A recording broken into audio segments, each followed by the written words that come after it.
Ce message vous est présenté par l'Assemblée chrétienne Le Tabernacle. Voilà, Dieu se sert de sa parole comme un marteau pour répéter, enfoncer un peu le clou, pour que nous arrivions à comprendre ce que l'Esprit nous dit.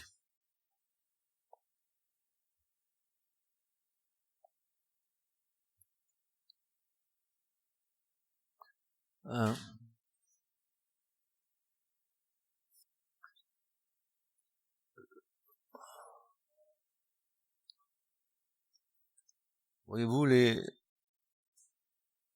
visions et les paroles prophétiques bibliques, elles s'inscrivent dans l'histoire de l'humanité. Et le but final de ces visions et de ces paroles prophétiques est de nous révéler les desseins éternels de Dieu pour les hommes. Il n'y a pas une prophétie dans l'Écriture qui n'a pas un but à atteindre. C'est pour cela qu'il est bon de repasser dans nos cœurs tout ce que parfois nous avons déjà entendu, qui peut-être manquerait d'un éclairage, et le fait peut-être de redire les choses va peut-être donner une dimension bien plus grande.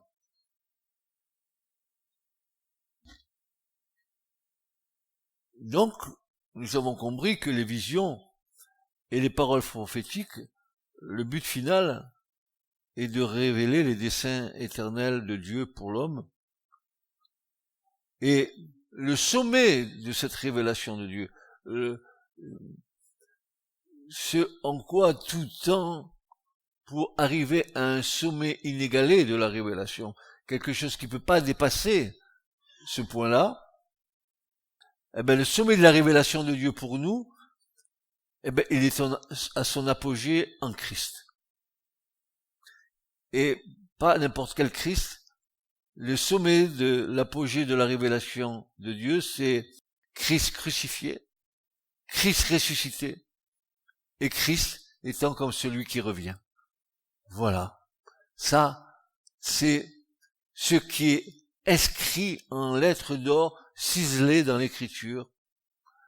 Christ crucifié, nous l'avons donc vécu dans cette humanité. Christ ressuscité, le 3e jour, selon les Écritures.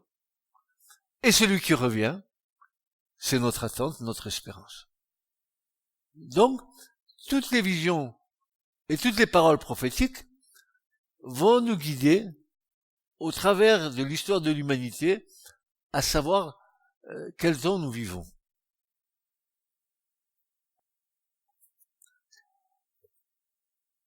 L'axe central de la prophétie et des visions prophétiques se projettent ensemble jusqu'au temps ultime de la fin. Tout converge vers la fin. Tout converge vers la fin. Alors, nous disons c'est la fin. Je pourrais vous montrer que c'est vraiment la fin, mais c'est pas le temps. C'est pas que c'est pas le temps, c'est que il y aurait une compréhension à avoir, et ça serait peut-être un peu difficile. Mais ces visions prophétiques qui se projettent ensemble jusqu'au temps ultime de la fin, eh bien, écoutez, frères et sœurs, si ça tarde, attends-les. Mais attends-les avec patience. Attends-les avec prière. Attends-les avec confiance, dit le prophète. Habakkuk, chapitre 2, verset 3. Si elle tarde, ne t'inquiète pas. Si Dieu l'a dit, ça va se réaliser. Toi, tu as hâte. Mais Dieu connaît le temps qu'il a disposé de sa propre autorité. Nous voudrions, nous, qu'il les raccourcisse. Sauf que, à la fin des temps, il y a un petit passage de l'Écriture qui dit, si c'était à cause des élus, qu'il allait raccourcir le temps. Ah, intéressant. Intéressant, très intéressant. Donc, Habakkuk dit, bon, si elle tarde, attends-les. Et moi, je rajoute, mais attends-les avec patience. Attends-les avec prière. Et surtout, attends-les avec confiance et foi. Que ce que Dieu a dit par la bouche de son prophète, la chose arrivera. Car il va avoir un point d'orgue. Un point qui va faire éclater la gloire de Dieu aux hommes. Quel va être ce point? Eh bien, ça va être la manifestation du royaume millénaire. Ça va être la manifestation du règne de Christ avec ses élus. Alléluia, avec ses élus. Et ensuite, viendra la fin de ce présent système dans lequel nous vivons.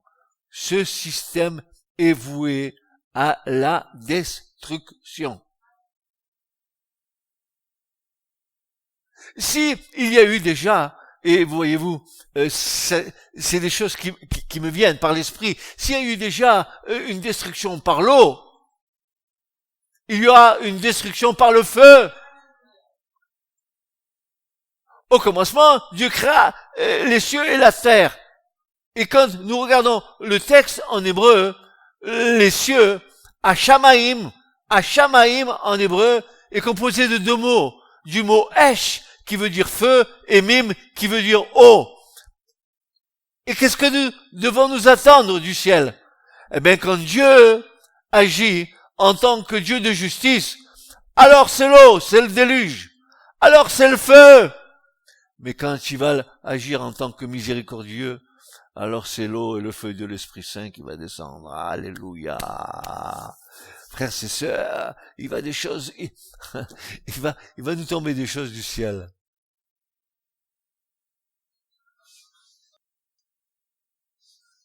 Alors c'est pour cela que le livre de Daniel, que j'espère vous connaissez entre autres, eh bien ce livre, il véhicule un message universel parce que sa vérité concerne le destin de l'humanité tout entière et du monde. Il a la vision que Dieu lui donne, Daniel. C'est dans toute la Bible le livre le plus préoccupé par la fin cosmique du monde. Telles sont les visions et les paroles prophétiques que Dieu donna à Daniel.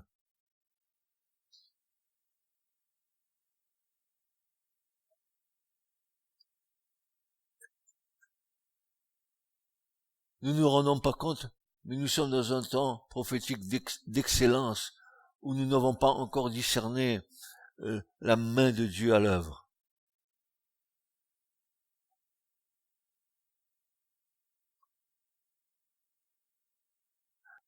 Je disais, c'était, je sais pas quand cette semaine, je dis, nous sommes tellement préoccupés par nos activités humaines que nous n'avons même pas le temps de voir ce que Dieu fait.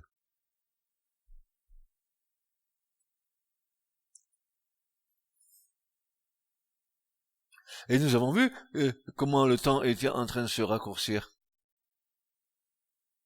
Et dans ce raccourcissement du temps où nos activités humaines prédominent, alors on se demande quel est le temps que nous accordons à Dieu.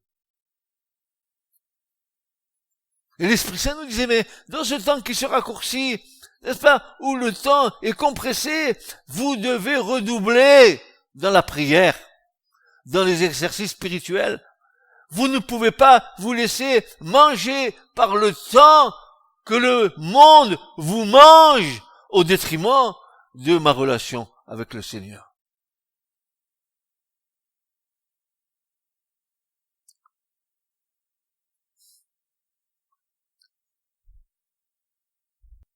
La majorité des grands et des petits prophètes ils ont tous prophétisé sur les temps de la fin et sur la manifestation de la justice de Dieu sur l'humanité déchue. Tous ont prophétisé. Maintenant, demandez les yeux de l'Esprit au Seigneur pour voir dans les prophètes où Dieu dit des choses sur les temps de la fin. Tous ont prophétisé. Et c'est normal, car chaque prophète est dans un temps d'histoire différent. Et chaque prophète va véhiculer ce que ses amis les prophètes anciens ont déjà dit, et eux ils vont rajouter, parce que Dieu va révéler. Et c'est pour ça que l'Écriture nous dit, mais voici ce que l'Esprit dit à l'Église aujourd'hui.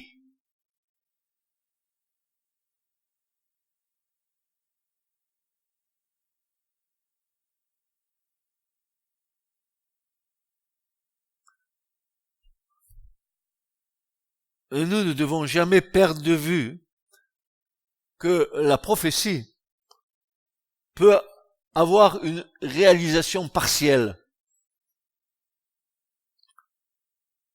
dans l'immédiat et poursuivre sa route jusqu'à son accomplissement total et final dans le temps.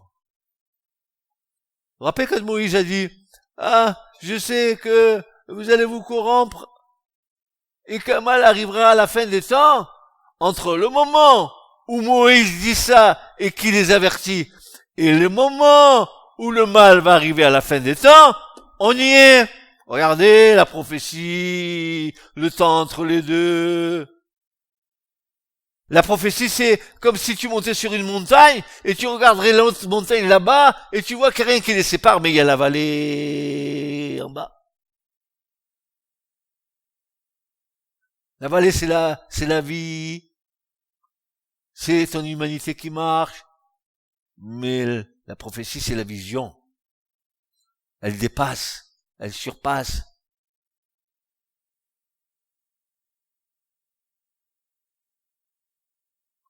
Alors nous avons des types de ces prophéties à l'éclairage immédiat. En fait, pourquoi je prêche comme ça ce matin? Parce que l'Esprit dit, préparez-vous. L'Esprit dit, préparez-vous.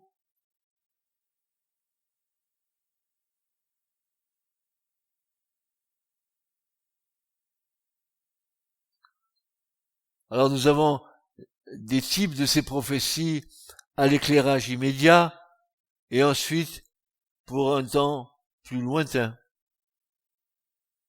Et on en avait un jour partagé, je crois que c'est pendant la semaine ou dans une prédication, ou que quand on voit le Christ apparaître à Nazareth, qui rentre dans la synagogue et qui commence à prendre le rouleau d'Ésaïe et de déclamer, qu'il est venu pour ouvrir les yeux des aveugles, etc., etc., etc.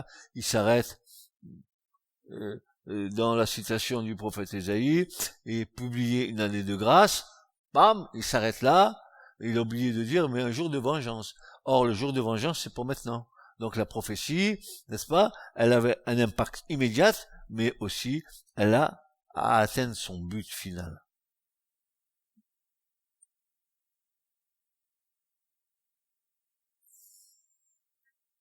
Toutes ces prophéties s'insèrent et font corps, avec l'histoire de l'humanité.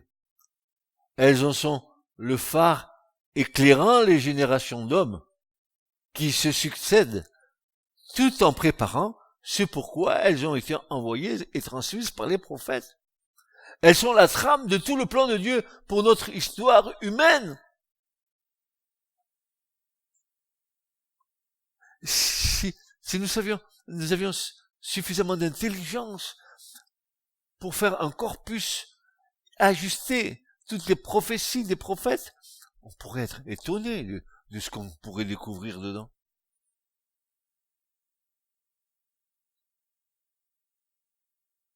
Voici une déclaration de l'apôtre Paul. 1 Corinthiens 15, versets 22 à 28. Voici ce que Paul déclare. Car, comme tous meurent en Adam, de même aussi, tous seront vivifiés en Christ. Amen, amen et amen.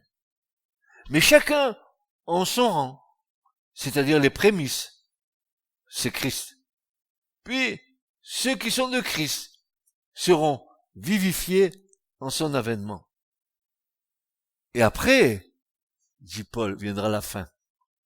Quand il aura remis le royaume à Dieu le Père, et quand il aura aboli tout empire, et toute puissance, et toute force, car il faut qu'il règne jusqu'à ce qu'il ait mis tous ses ennemis sous ses pieds. L'ennemi qui sera détruit le dernier, mais c'est la mort. Car la mort est contraire à la nature de Dieu. Dieu, c'est la vie dans sa plus haute expression. Nous disons que nous vivons, mais nous avons qu'une mince approche de la vraie vie. Notre vie, elle est limitée. Je nais, je meurs. Mais la vie de Dieu, elle est éternelle. Éternelle.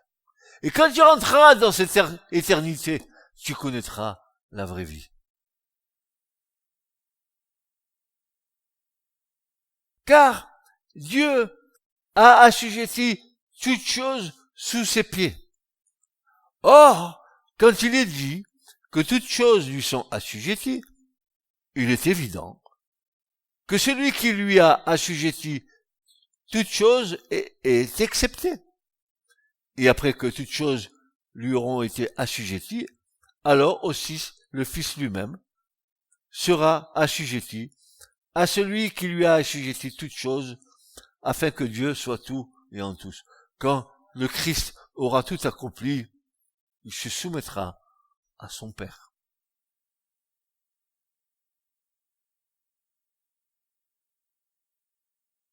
Le dernier ennemi, c'est la mort. Mort! Où est ta victoire? Mort, où est ton aiguillon?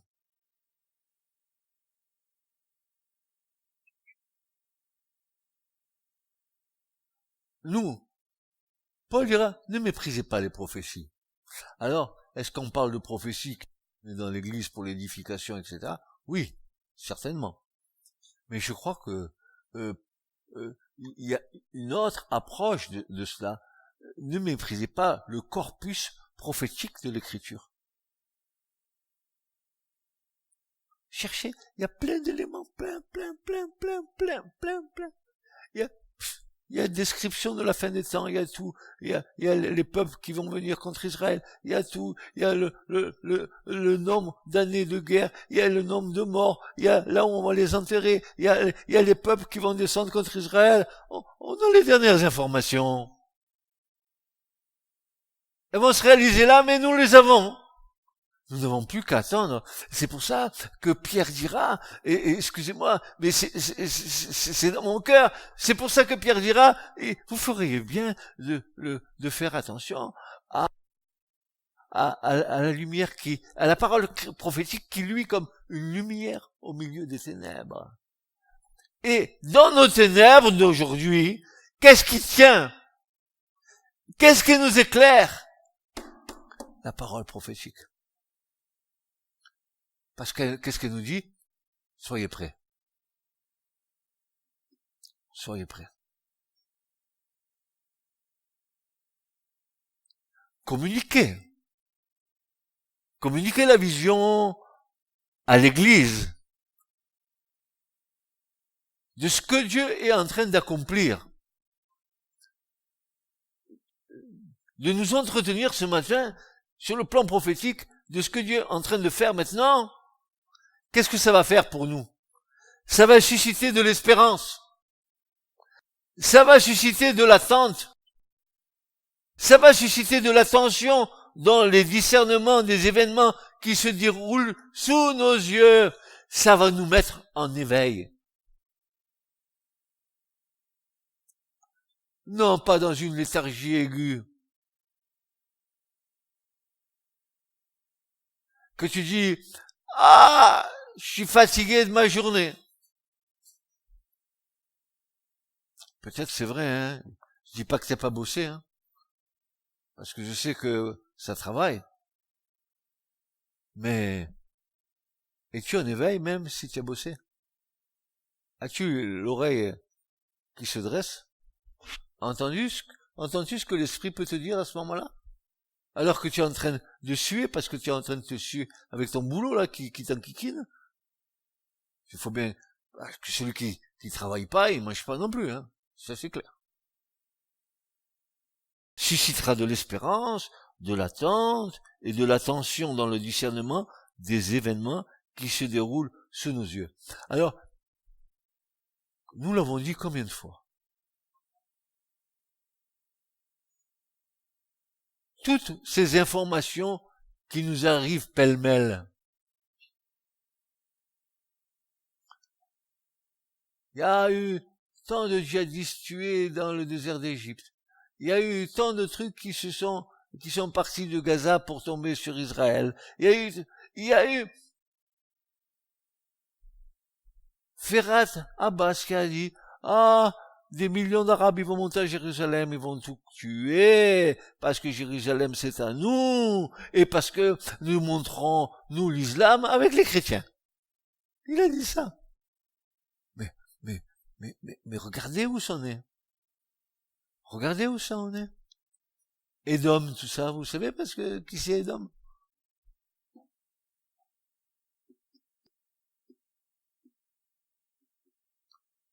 Et excusez-moi, mais j'ai un gros doute qu'à la fin des temps,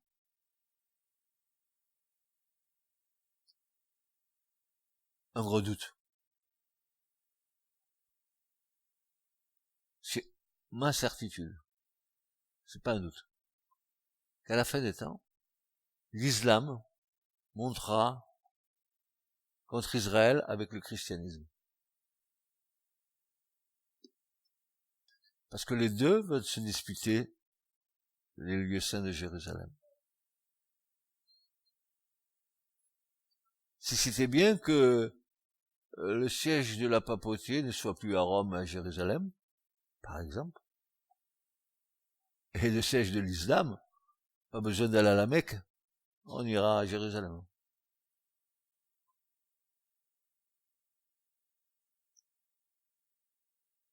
Et ces principes spirituels que nous venons de voir se retrouvent dans tous les moments de la vie du peuple d'Israël.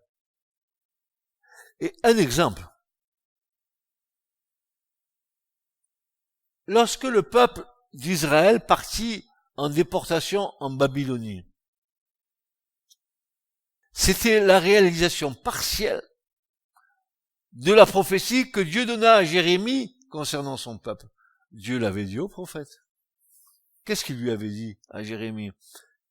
Tout le pays, Jérémie 25, 11, tout ce pays sera un désert, une désolation, et ces nations serviront le roi de Babylone pendant combien?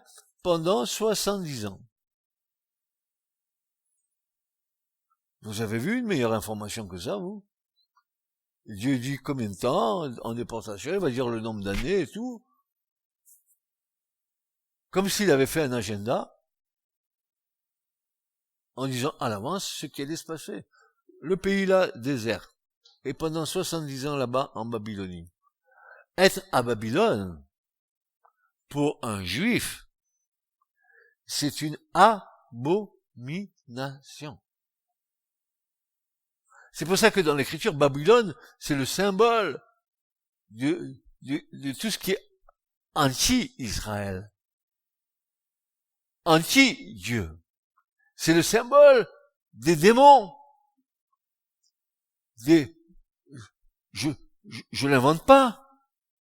Quand je dis c'est un symbole de démon, voilà, ça me vient à l'esprit. Pourquoi je dis ça? Eh ben, parce que c'est ce qu'il est dit là. Hein?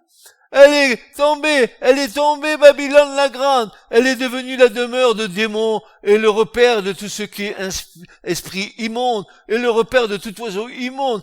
et exécrable, car toutes les nations ont bu le vin de la fureur de sa fornication. Toutes les nations boivent à la source babylonienne. Toutes.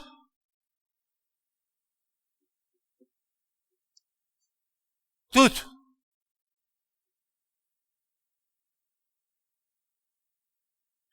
Car toutes les nations ont bu du vin de la fureur de sa fornication.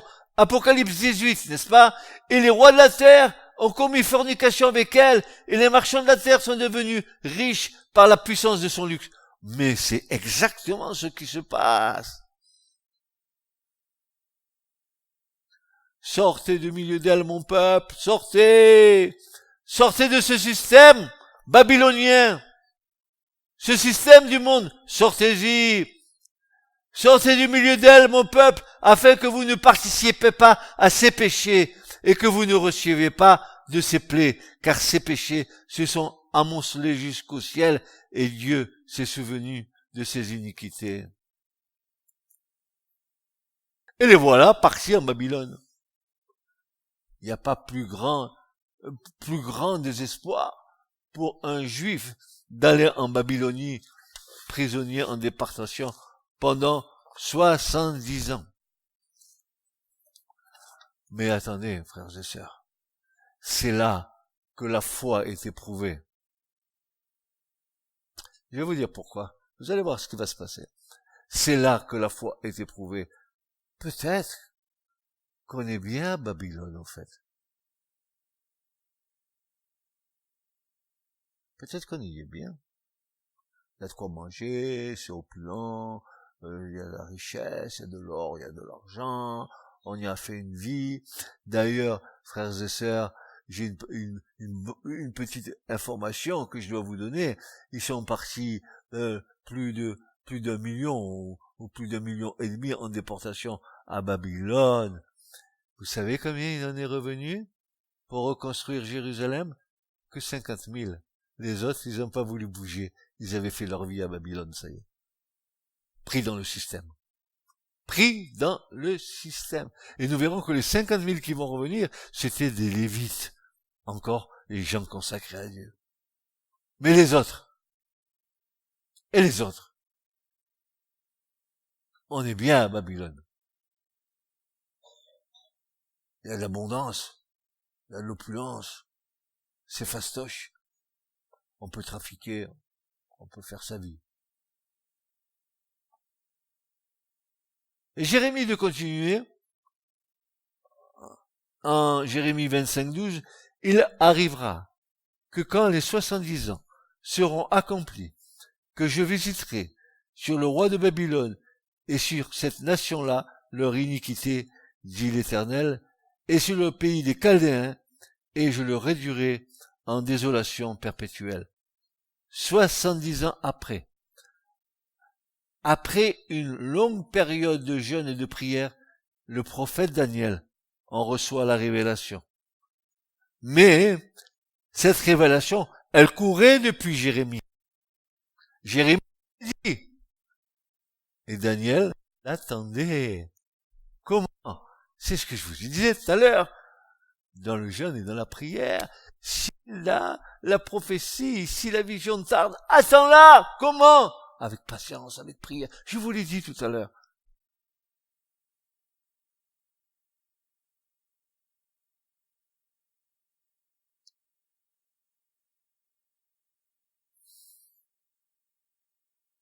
C'est ici l'accomplissement final de la prophétie. Jérémie 29:10, car ainsi dit l'Éternel, lorsque 70 ans seront accomplis pour Babylone, je vous visiterai, j'accomplirai envers vous ma bonne parole pour vous faire revenir en ce lieu. Dieu avait prévu de ramener son peuple dans son pays.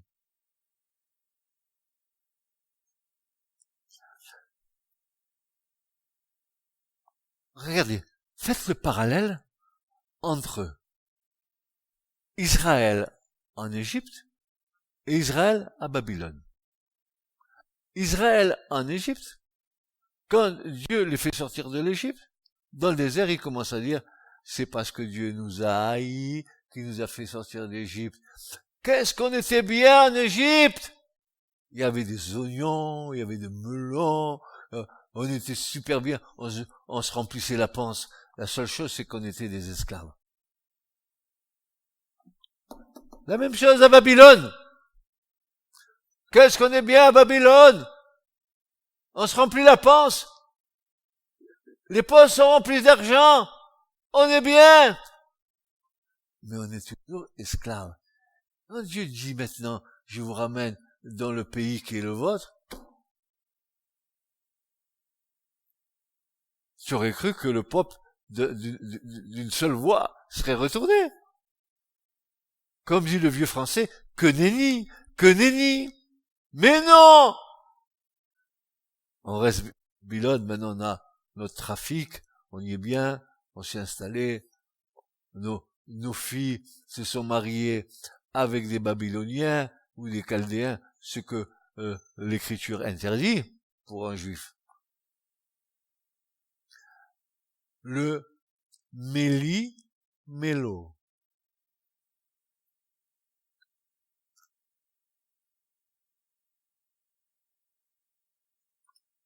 Il faut avoir été monté en esprit pour voir et entendre les paroles de Dieu, puis ensuite les transmettre. Le sod, en hébreu, le conseil secret de Dieu, la salle royale où Dieu trône, où il y a tout son conseil, c'est là où Dieu fait monter en esprit les prophètes et leur communique les paroles qu'il a données au peuple en bas. Tout cela, ils l'ont reçu. Je vous le prouve? Oui, je vais vous le prouver. Je vais vous le prouver que c'est comme ça que ça se passe. Jérémie 23, verset 18. Il est dit, car qui s'est tenu dans le conseil secret de l'Éternel, de sorte qu'il ait vu, c'est fantastique, qu'il ait vu et entendu sa parole. Il a vu et entendu la parole. Ah bon, je vais bien l'entendre, mais la voir. Il a vu, il a entendu la parole. Dans le conseil secret de Dieu. Qui a été attentif à sa parole et a écouté?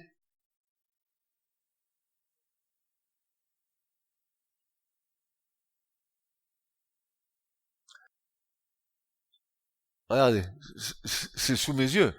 Je peux pas ne pas le lire, n'est-ce pas? Je continue. Voici une tempête de l'Éternel, la fureur est sortie, une tempête tourbillonnante fondra sur la tête des méchants, la colère de l'Éternel ne retournera pas jusqu'à ce qu'il ait exécuté et accompli les pensées de son cœur.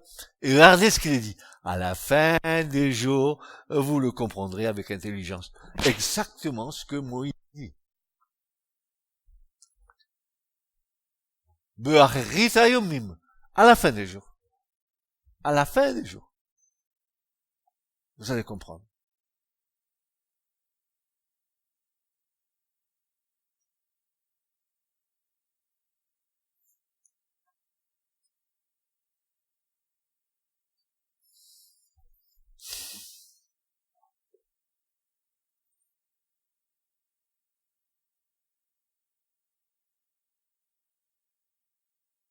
Dans cette prophétie, bien sûr, il y avait l'espérance d'un retour qui entretenait dans le cœur du peuple d'attendre la réalisation finale de cette prophétie et la fin de leur déportation du milieu d'un peuple impur, c'est-à-dire Babylone. Lorsque l'Éternel décida de ramener son peuple selon ses desseins, non seulement le peuple était préparé dans son cœur à ce retour, car le Saint-Esprit agissait, mais Dieu mettait en place son plan libérateur. Premièrement, le peuple a commencé à voir arriver ce temps de délivrance. Dieu communiquait la vision à son peuple. Dieu communique la vision à l'Église. Qui a de l'intelligence? Qui a de l'intelligence pour comprendre ce que l'Esprit Saint veut nous dire? qui a de l'intelligence pour avoir une perspective des choses qui vont arriver.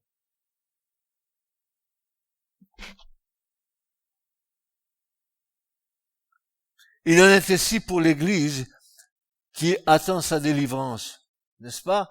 Et son enlèvement auprès de son Seigneur. C'est pareil. C'est pareil.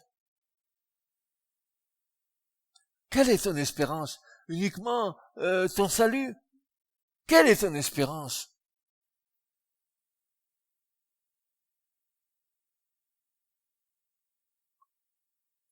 Le psaume 126,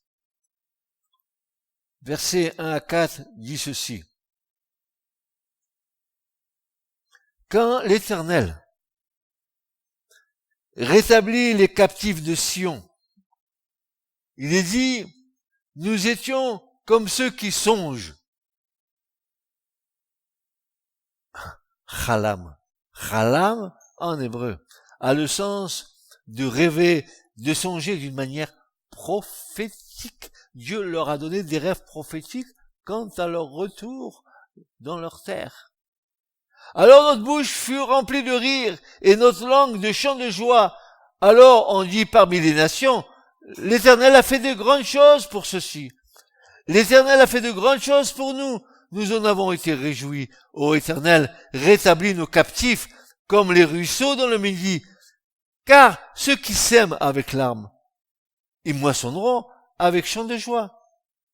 Il va en pleurant, portant la semence qu'il répond.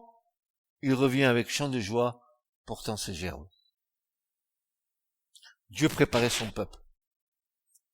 Il donnait des visions. Dans cette fin des temps, il va y avoir des hommes et des femmes remplis d'esprit qui vont avoir des visions préparatoires au retour du Seigneur. Ils vont avoir des songes et des visions. On ne comprendra pas trop, mais le Seigneur va nous avertir. Il nous faudra être attentifs aux rêves que nous allons faire. Faisons attention. Car le Seigneur, notre Dieu, il fait rien sans avoir averti ses serviteurs. Les prophètes. Ah oui, mais on n'est pas prophète. On n'est pas prophète. Il a fait de nous un peuple de prophètes et de sacrificateurs. Oui ou non? Eh bien alors? Et alors?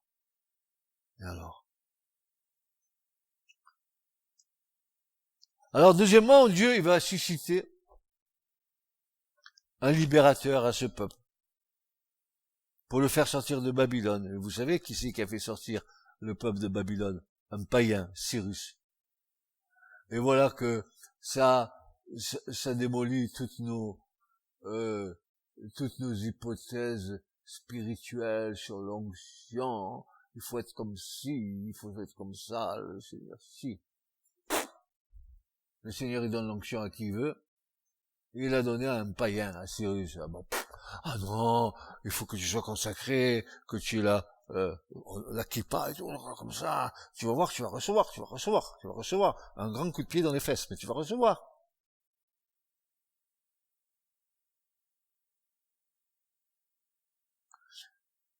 Dieu suscite le libérateur, et en l'occurrence, ce fut Cyrus qui est appelé loin de l'Éternel, car il reçut l'onction afin de libérer le joug de l'esclavage du peuple en Babylonie.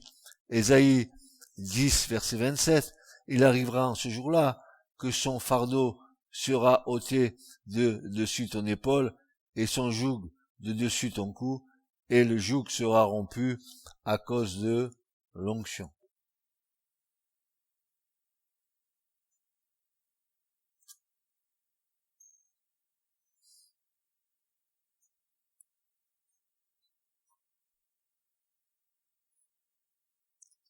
J'aime bien ça.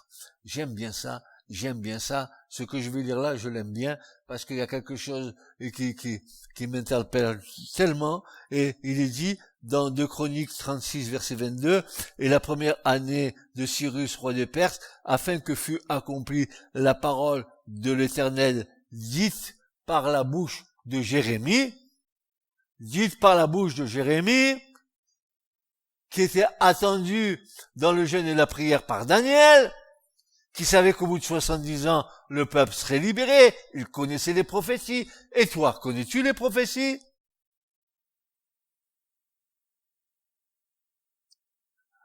Alors, l'Éternel réveilla l'esprit de Cyrus.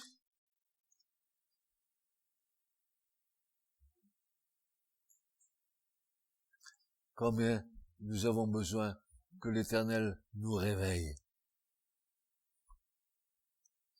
de notre assoupissement,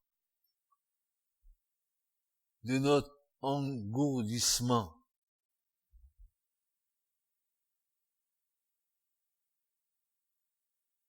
De cet esprit,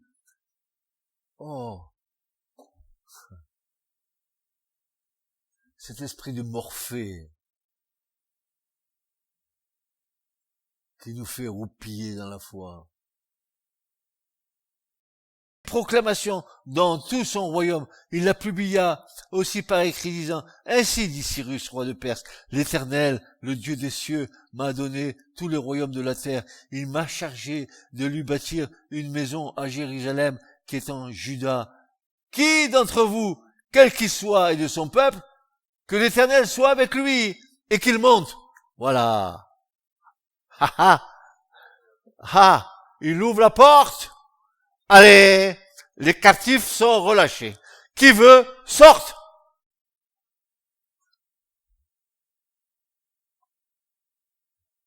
Comment?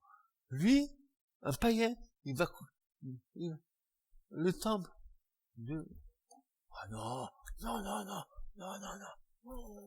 Nous, nous, oui, un païen. Non. Cyrus, encore moins.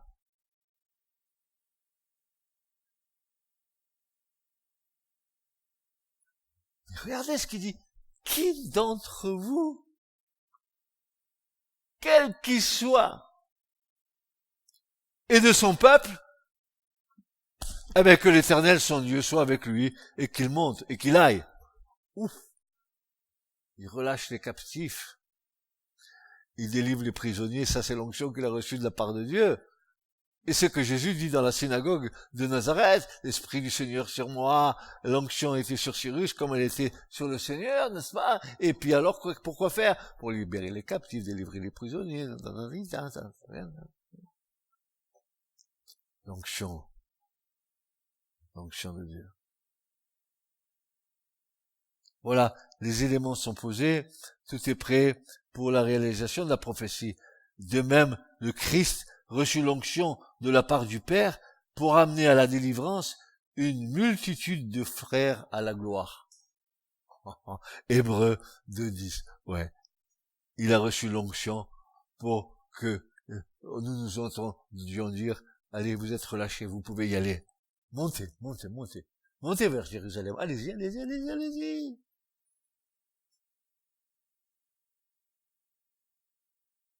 Heureux et heureux ceux qui ont compris cette chose-là.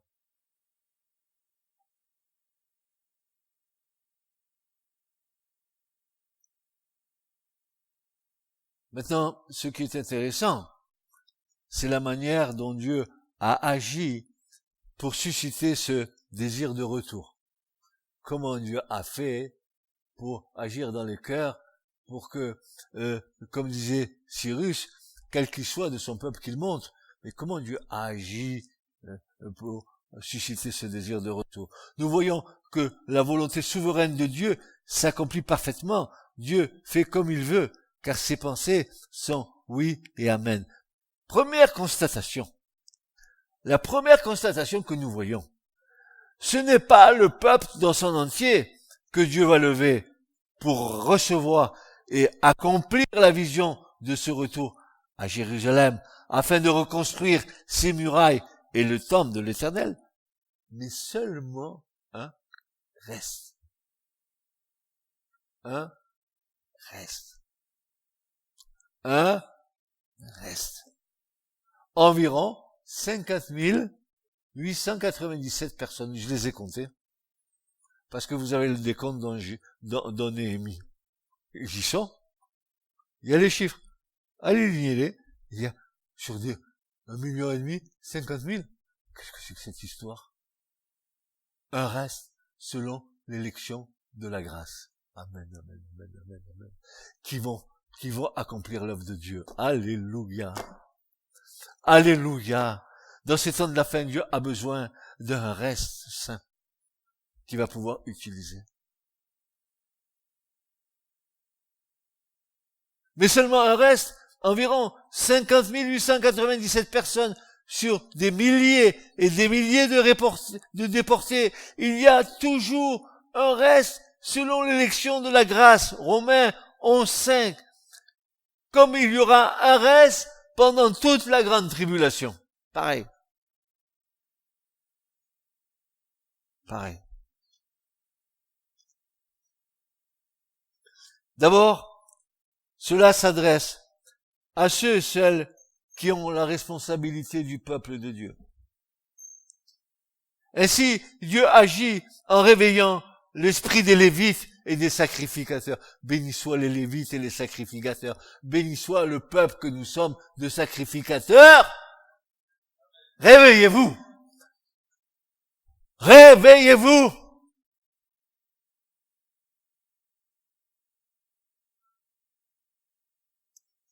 Ceux qui ont l'honneur et le privilège de servir le roi des rois, l'éternel Dieu. Nous devrions faire attention à ce que nos frères les Lévites nous communiquent de la part de Dieu.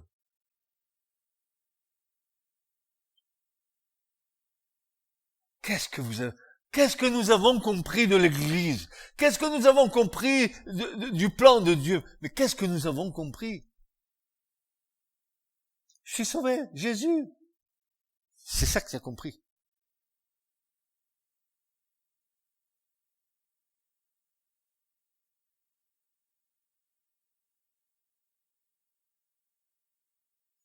Enfin, le choix de Dieu d'abord se pose sur la tribu de Juda pour dynamiser le projet. Juda qui avait la promesse du Messie et Benjamin, tribu qui demeura fidèle à Jérusalem et au temple lors du schisme du temps du roi de l'après Salomon, c'est-à-dire du temps de Jéroboam et Roboam. Un autre principe spirituel important et souvent négligé dans nos églises, c'est quand Dieu communique la vision, il en donne aussi les moyens financiers. Ah, l'argent. Ah, l'argent dans l'église. Ah, l'argent dans l'église. Touche pas à mon portefeuille. Ah, l'argent dans l'église. Je trime, je bosse pour gagner. C'est mon argent. Moi. Tu te trompes, tu te mets le doigt dans l'œil. Si ce que tu gagnes, c'est Dieu qui te le donne. Tu veux rester cloué dans un lit pendant des mois, tu vas voir. Et tu vas bénir la sécurité sociale qui va te donner des indemnités, au lieu de bénir Dieu. Eh ouais. Ça rigole, hein? Rigolons, rigolons, rigolons. Rigolons. Esdras, chapitre 2, versets 64 à 70, il y dit ceci. Toute la congrégation réunie était de 42 360 personnes.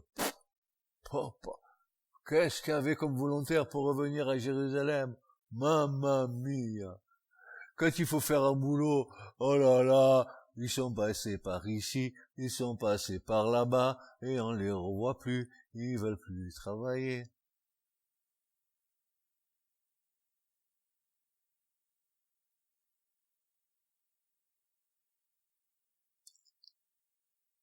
Alors, ils étaient 42 360 personnes, sans compter leurs serviteurs et leurs servantes. Ceux-ci, regardez que c'était précis, ils étaient comptés. Et ceux-ci étaient au nombre de 7337. Et parmi eux, il y avait 200 chanteurs. et des chanteuses. Il y avait aussi 736 chevaux. Pourquoi tout ça? Pourquoi il nous dit tout ça, Idras? Qu'est-ce qu'on en a à faire de chevaux? Attendez, c'est pas fini. 245 mulets. 435 chameaux. 6720 ânes. Et des chefs, des pères, quand ils arrivèrent à la maison de l'Éternel, qui est à Jérusalem, donnèrent volontairement pour la maison de Dieu, pour relever son emplacement. Ils donnèrent au trésor de l'œuvre, selon leur pouvoir, 61 000 darics d'or, 5 000 mines d'argent, et 100 tuniques de sacrificateurs. Et les sacrificateurs et les lévites, et ceux du peuple, et les chantres, et les portiers, et les Néthimiens habitèrent dans leur ville. Tout Israël se trouva dans ces villes. Pourquoi croyez-vous que ces chiffres soient cités, si ce n'est pour que nous comprenions la bonté et la fidélité de Dieu? Heureux ceux qui se confient en toi, ils ne manquent d'aucun bien, déclare le psalmiste. Dieu les envoie, mais il a tout pourvu. Même les ânes, ils sont dans l'eau. Les khmar. Khmor, allez, ils y sont. Si tu fais du souci pour ton avenir, si tu fais du souci pour ton lendemain, ta foi petite, hein. Je vais un peu pour maladie, je guéris. Seulement le lendemain, parce que il te manque 10 centimes dans ton sac. Oh, Seigneur.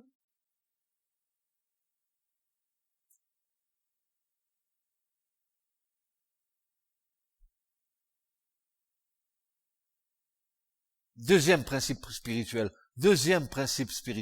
Écoutez bien ce deuxième principe, il est très important. Avant de commencer à travailler à la réalisation de la vision, ils ont posé la première pierre essentielle. Avant de s'engager à quoi que ce soit, vous savez ce qu'ils ont fait? Ils ont dressé le lieu de l'adoration, c'est-à-dire, ils bâtirent l'autel du Dieu d'Israël. Avant de commencer quoi que ce soit, ils ont adoré le Seigneur. Nous commençons les choses, après nous commençons à dire, nous allons t'adorer si tu nous bénis. On inverse les choses. Donnant. Allez. Hein? Est-ce que tu sais que ta vie ne t'appartient pas? Qu'est-ce que tu vas donner à Dieu, toi? L'or et l'argent lui appartiennent. Mais Dieu n'a pas besoin de notre argent. Il a besoin de la bonté de nos cœurs. Dieu n'a pas besoin de notre radinisme. Il a besoin de notre bienséance. Il a besoin de voir des cœurs ouverts, des cœurs généreux.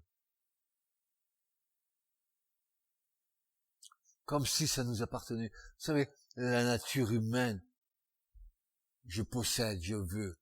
C'est à moi.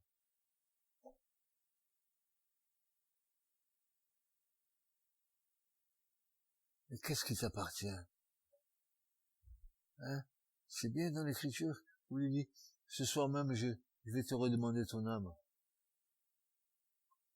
Et si je te redemande ton âme, ton livret A, ton livret de caisse d'épargne, ton compte au Caïman, tu peux même pas envoyer un email pour qu'il te l'envoie au royaume des cieux. Rien. Je t'abonne une bonne nouvelle, hein.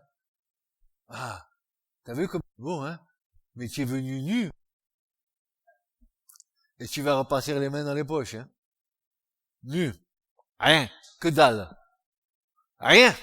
Tu emportes rien. Rien. Tu n'emporteras rien du tout. Pourquoi te débattu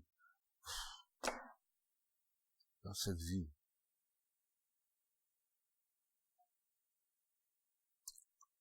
Avant de commencer à travailler à la réalisation de la vision, ils ont posé la première pierre essentielle.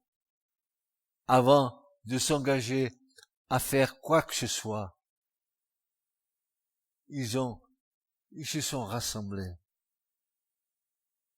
Ils ont dressé le lieu de l'adoration. Ils bâtirent l'autel du Dieu d'Israël, là où on sacrifie. Quoi que ce soit que tu fasses dans ta vie, quoi que ce soit que tu décides, commence à bâtir avec Dieu le lieu de l'adoration. Tu t'assois pour décider quelque chose dans ta vie, un projet que tu as. Assieds-toi. Adore. Soumets tout à Dieu. Il est fidèle. D'ailleurs, ce qu'il a commencé en toi, certainement, il l'achèvera. T'inquiète pas. Nous compliquons les choses. Dieu est simple. Dis avec moi, Dieu est simple. Et dis, c'est moi qui suis compliqué. Eh oui. Et même je suis un peu tordu sur le bord. Même beaucoup tordu sur le bord. Même extrêmement tordu sur les bords.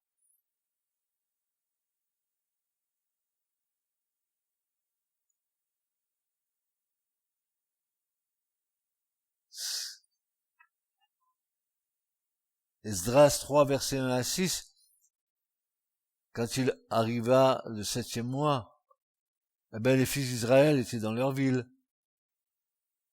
Le peuple s'assembla comme un seul homme à Jérusalem. J'aime bien un seul homme. Un seul homme. Ils n'ont pas dit, je peux pas venir. Oh, non, il y a une sainte convocation à Jérusalem. Je peux pas. J'ai acheté 2 ânes. Ou j'ai acheté des bœufs. Il faut que j'aille les essayer demain. Alors, va lui dire qu'il m'excuse, je peux pas venir. C'est bien dans l'écriture, cette histoire-là, hein.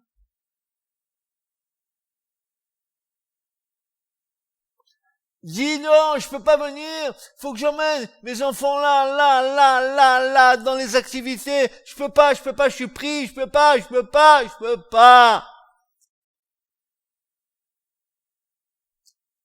Et Dieu dit, mais je les invite, ils viennent à ma table.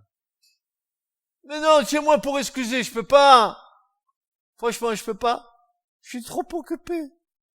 C'est ça, n'est-ce pas? Je suis trop occupé. Et Yeshua, fils de Yotzadak, et ses frères, les sacrificateurs, et Zorobabel, fils de Shealtiel, et ses frères, se levèrent et bâtirent l'autel du Dieu d'Israël pour offrir des holocaustes, selon ce qui est écrit dans la loi de Moïse, homme de Dieu. Ils établirent l'autel sur son emplacement, car la terreur des peuples de ces contrées était sur eux. Ils offrirent dessus des holocaustes à l'Éternel, les holocaustes du matin et les holocaustes du soir. Ils firent la fête des tabernacles, selon ce qui est écrit, et les holocaustes jour par jour, selon leur nombre et selon leur ordonnance, le service de chaque jour en son jour. Et après cela, l'holocauste continuel, et celui des nouvelles lunes, et de tous les jours solennels de l'Éternel qui étaient sanctifiés, et les holocaustes de tous ceux qui offraient une offrande volontaire à l'Éternel. Depuis le premier jour du 7e mois, ils commencèrent à offrir des holocaustes à l'Éternel, mais les fondements du temple de l'Éternel n'étaient pas encore posés. Vous vous rendez compte? Le temple n'était pas bâti, qui continuait à adorer. Il faisait selon ce que l'Éternel avait dit. C'est un deuxième principe spirituel. Avant de commencer à travailler à la réalisation de la vision, ils ont posé la première pierre essentielle avant de s'engager à faire quoi que ce soit. Et si l'Église avait des projets, elle ferait bien de s'asseoir, d'abord d'adorer son Seigneur et d'attendre la réponse du Seigneur. J'en ai vu des choses pendant tant et tant d'années. J'ai vu des choses. où les hommes ont cru que leur vision était la vision de Dieu. Et heureusement que Dieu les a arrêtés.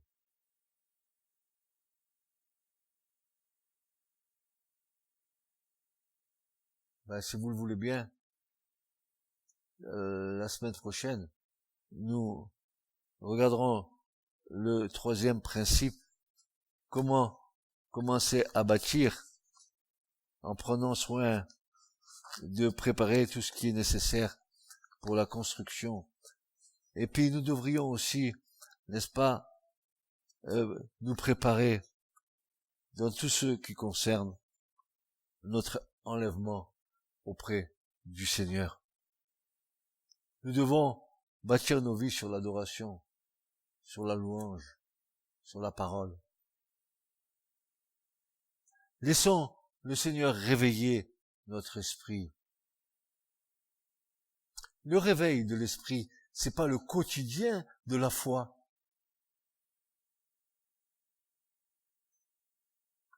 Le quotidien de la foi, c'est je peux prier, je peux lire la parole, mais c'est le quotidien.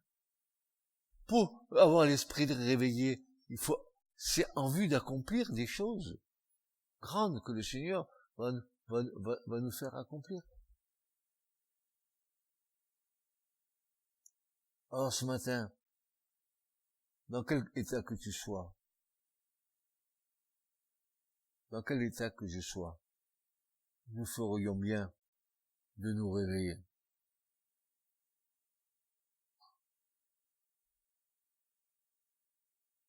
Ça me rappelle cette déclaration de Paul dans Éphésiens 5 quand il nous dira « Réveille-toi, toi qui dors, lève-toi d'entre les morts, et sur toi le Christ resplendira. » Réveille-toi, réveille-toi. Il est dit dans le prophète Ésaïe que le peuple était dans un profond assoupissement. Un esprit de torpeur les avait envahis. Quand nous sortons, n'est-ce pas, dans les haies que Dieu a fixées autour de nos vies, dont nous sommes le centre, voici, nous sommes au centre. Et tout ça, c'est une haie de protection. Dieu nous garde. Et nous sommes au centre de ça. Et chaque fois que nous sortons en dehors de la volonté divine, alors que se passera-t-il? Il nous est dit que derrière chaque haie, il y a un serpent qui mord. Ce message vous a été présenté par l'Assemblée chrétienne Le Tabernacle. www.letabernacle.net